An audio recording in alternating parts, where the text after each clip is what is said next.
Hello students, मैं से प्रीति बेरवा। जैसा कि आप लोगों को पता होगा कि अपना मैकेनिज्म ऑफ ऑर्गेनिक रिएक्शंस वाला चैप्टर चल रहा था। पिछले वीडियो में हमने कोलिजन स्टेट थ्योरी के बारे में बात की थी। आज के वीडियो में हम ट्रांजिशन स्टेट थ्योरी के बारे में बात करेंगे।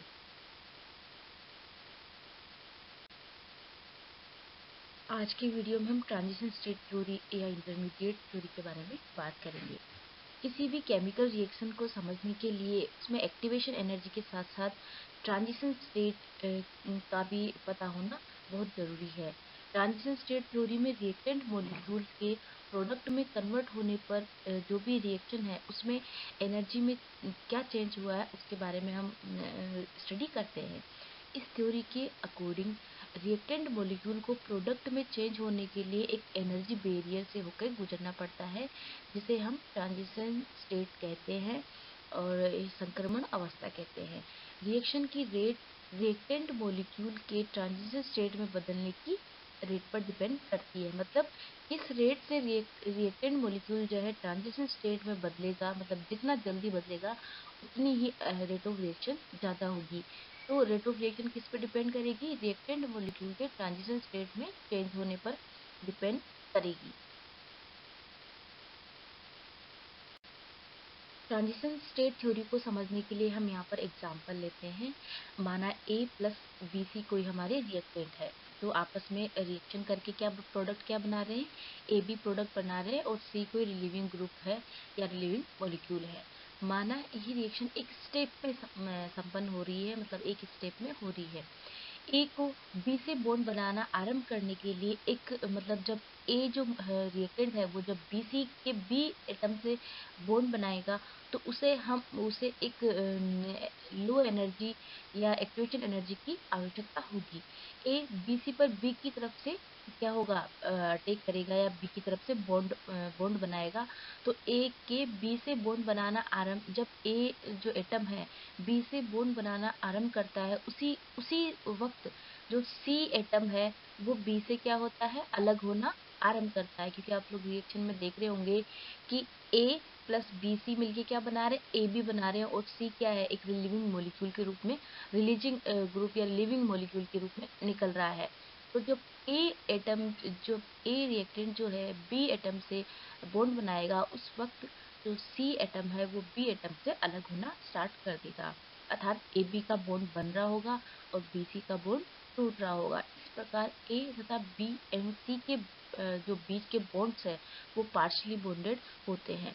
इस स्टेट में क्या होगा, ए बी और बी सी के बीच के जो पार्शियली जो बॉन्ड्स है उनकी जो लेंथ है वो ओरिजिनल ए बी और बी सी के बॉन्ड की जो लेंथ है उनसे बहुत ज़्यादा अधिक होती है। पार्शियली ए बी बॉन्ड बनने पर जो एनर्जी रिलीज होती है वो बी सी बॉन्ड के पार्शियली टूटने के लिए क्या होगी, आवश्यक होगी। क्योंकि इनको एनर्जी कहाँ से मिल रही है, जब ए बी के बीच में बॉन्ड बनेगा तो उससे एनर्जी रिलीज होगी और उस रिलीज हुई एनर्जी से क्या होगा, बी और सी के का बॉन्ड टूटेगा। इस जब ये प्रोसेस होती है तो सिस्टम की जो एनर्जी होती है वो बढ़ना स्टार्ट हो जाती है और एक हाई लेवल पर पहुंच जाती है। और ये मतलब मैक्सिमम जो एनर्जी होती है उसे हम क्या बोलेंगे, ट्रांजिशन स्टेट बोलेंगे। जब एनर्जी अपने हाई लेवल पे पहुंच जाएगी उसके बाद एनर्जी लगातार कम होना स्टार्ट कर देती है और रिएक्टेंट के अंत में ए बी बॉन्ड जो है वो पूर्ण रूप से बन जाएगा और बी सी जो है वो पूर्ण रूप से बॉन्ड टूट जाएगा। अतः ट्रांजिशन स्टेट पोटेंशियल एनर्जी की वह हाईएस्ट स्टेट है जहाँ पर रिएक्टेंट मॉलिक्यूल प्रोडक्ट में चेंज होने के लिए प्राप्त करते हैं। मतलब जब रिएक्टेंट मॉलिक्यूल है जो प्रोडक्ट में चेंज हो रहे हैं तो ट्रांजिशन स्टेट कौन सी स्टेट होगी, उनकी पोटेंशियल एनर्जी की वह स्टेट है जहाँ पर उनकी एनर्जी हाईएस्ट होगी। इसमें विभिन्न एटम्स के बीच के बॉन्ड्स बनते हैं और टूटते हैं। तो इसे हम निम्न प्रकार भी समझा सकते हैं। रिएक्टेंट मॉलिक्यूल सबसे पहले किस में चेंज हो रहा है, ट्रांजिशन स्टेट में, उसके बाद प्रोडक्ट में चेंज हो रहा है। पिछले स्लाइड में हमने देखा ए प्लस बी सी की जब रिएक्शन करवाते हैं तो ए पार्शियली बॉन्डेड है बी से, बी पार्शियली बॉन्डेड है सी से। तो जब प्रोडक्ट का फॉर्मेशन होगा तो ए बी के बीच में बॉन्ड बन जाएगा और बी सी के बीच का बॉन्ड टूट के सी जो है वो रिलीव हो जाएगा। हेलोजन एट अब इसका एग्जाम्पल कैसा है? हेलोजन एटम के द्वारा जब मीथेन के हाइड्रोजन परमाणु मतलब जब मीथेन की रिएक्शन हम हेलोजन एटम से करवाएंगे तो मीथेन से एक कार्बन हाइड्रोजन बॉन्ड टूटेगा और कार्बन जो है कार्बन हेलोजन बॉन्ड बनेगा। तो ये किस टाइप की रिएक्शन हो गई? इसमें भी ट्रांजिशन स्टेट का फॉर्मेशन हो रहा है। यहाँ पर आप लोग देख सकते हो आसानी से रिएक्टेंट मॉलिक्यूल जो है वो सबसे पहले ट्रांजिशन स्टेट में चेंज हो रहे हैं। तो यहाँ पर क्या होगा?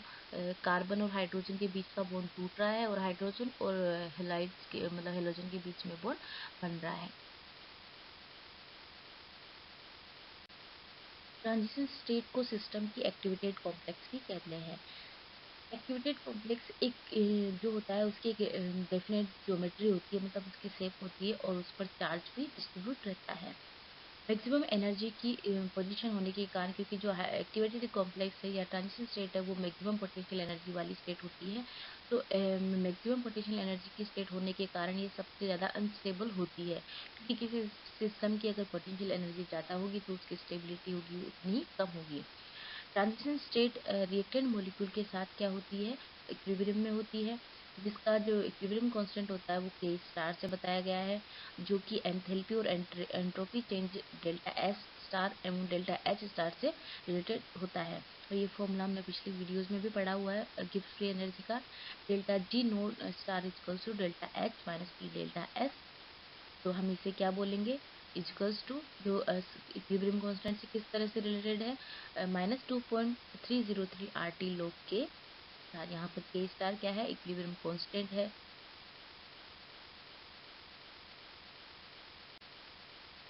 यहाँ पर जो डायग्राम दिया गया है डायग्राम 2.6, उसमें आप लोग देखिए activated activation free energy reactant और जो प्रोडक्ट है उनके बीच की एनर्जी बैरियर कहलाती है। और ये एनर्जी मतलब एक तरह से जब रिएक्टेंट प्रोडक्ट में चेंज होता है तो जो एक्टिवेटेड कॉम्प्लेक्स की स्टेट है या ट्रांजिशन स्टेट की जो स्टेट है वो हाई एनर्जी बैरियर वाली स्टेट कहलाती है।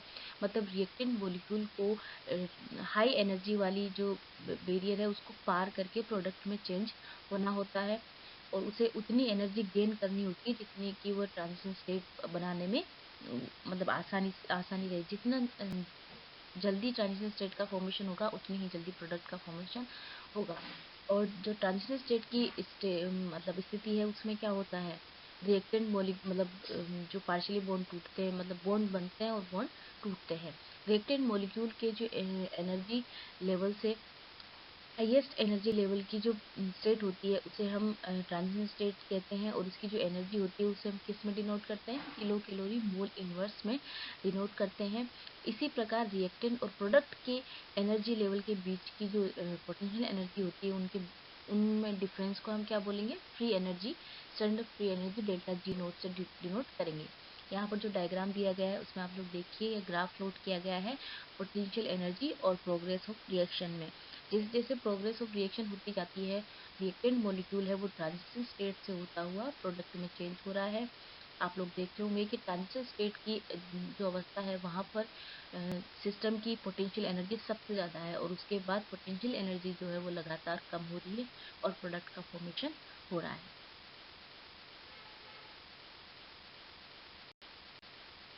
अब जो हमने पिछली स्लाइड में जो रिएक्शन देखी थी मतलब एग्जांपल देखा था उसमें ओनली एक ही ट्रांजिशन स्टेट का फॉर्मेशन हो रहा है, लेकिन कुछ ऐसी रिएक्शंस भी होती है जो अनेक स्टेप्स में संपन्न होती है, मतलब दो या दो से अधिक स्टेप में संपन्न होती है और उनमें एक से ज़्यादा ट्रांजिशन स्टेट का फॉर्मेशन होता है।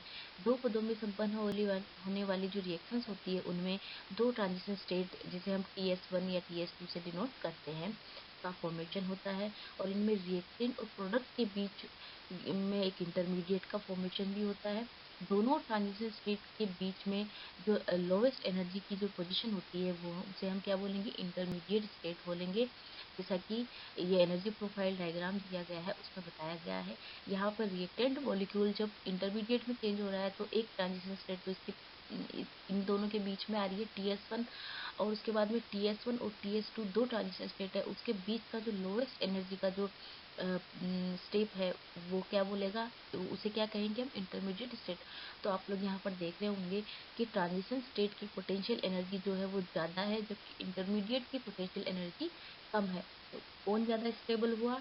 ट्रांजिशन स्टेट ज़्यादा स्टेबल हो या इंटरमीडिएट। इंटरमीडिएट ज़्यादा स्टेबल होगा क्योंकि इसकी जो पोटेंशियल एनर्जी है वो कम होती है, और जिसकी पोटेंशियल एनर्जी कम होती है वो ज़्यादा स्टेबल होता है।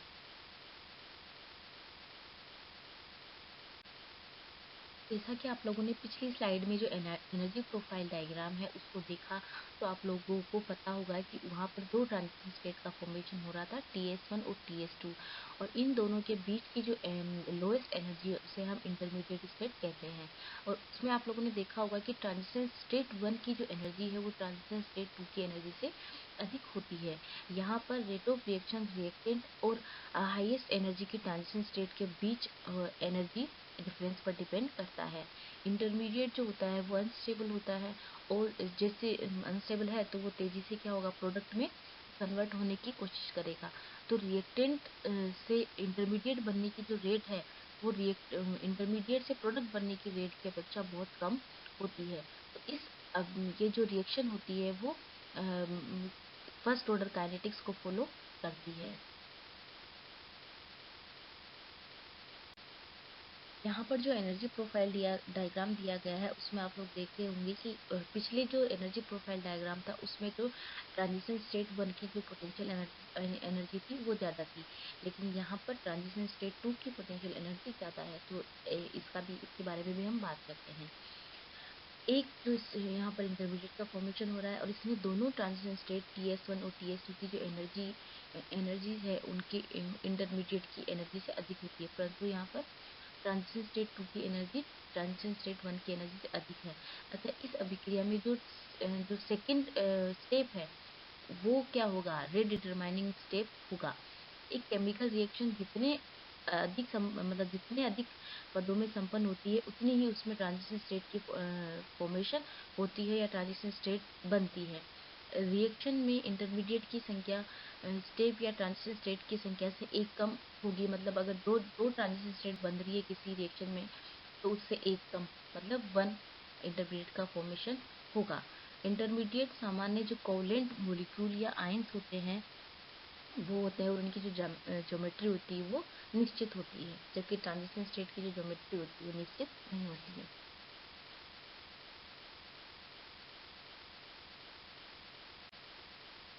ट्रांजिशन स्टेट और इंटरमीडिएट में क्या डिफरेंस है, कुछ कुछ डिफरेंस तो आप लोगों ने पिछले मतलब समझ ही लिया होगा कि मोस्टली मेनली क्या क्या डिफरेंस होते हैं, और ये हमेशा आपके एग्जाम में भी पूछा जाता है।